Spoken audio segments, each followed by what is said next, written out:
Start article. 5 things you shouldn't do during a recession.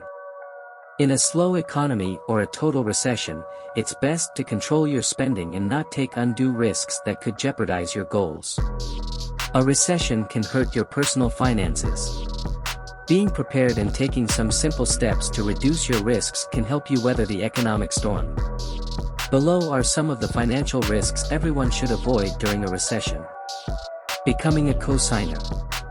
Co-signing for a loan can be a very risky commitment even in high economic times. If the borrower fails to make the required payments, the cosigner may have to make them. During an economic crisis, the risks associated with co-signing a debt are even greater since the borrower as well as the cosigner may face a heightened probability of job loss or commercial revenue decline. That said, you may find it necessary to co-sign for a family member or close friend, regardless of what's happening in the economy. In these cases, it's worth having some savings set aside as a cushion.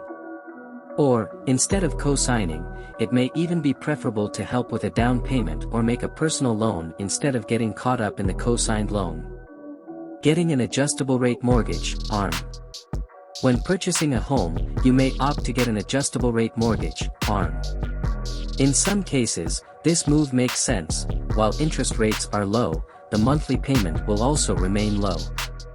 ARM rates typically fluctuate with the economy.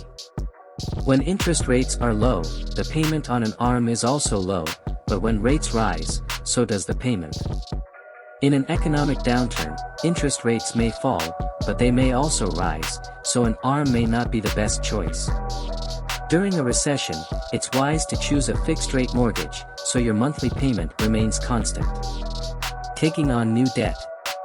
During a recession, it's best to avoid taking on new debt. If you're already in debt, try to pay it down as quickly as possible. If you have the resources, you may want to consider consolidating your debt, so you have one payment to make instead of multiple payments. If you're considering a large purchase, such as a car or a home, try to save up for it instead of taking on additional debt.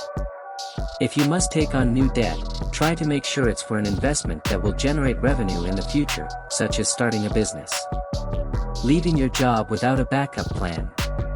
During a recession, it's harder to find a new job.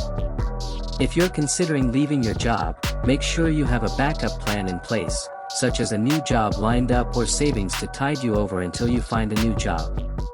Be aware that it may take longer than usual to find a new job during a recession, so you may need to adjust your expectations. Investing without a plan. During a recession, it's tempting to panic and sell your investments. However, selling during a downturn can cause you to miss out on the eventual recovery. Instead, stick to your investment plan, which should include a diversified portfolio with a mix of stocks and bonds. If you don't have an investment plan, now is a good time to create one. Make sure you have a long-term plan in place that takes into account your goals, risk tolerance, and time horizon. Conclusion. When the economy is in recession, financial risks increase, including the risk of default, business bankruptcy, and personal bankruptcy. It's best to avoid increasing, and, if possible, reduce, your exposure to these financial risks. For example, you should avoid becoming a cosigner on a loan, getting an adjustable rate mortgage, ARM, or taking on new debt.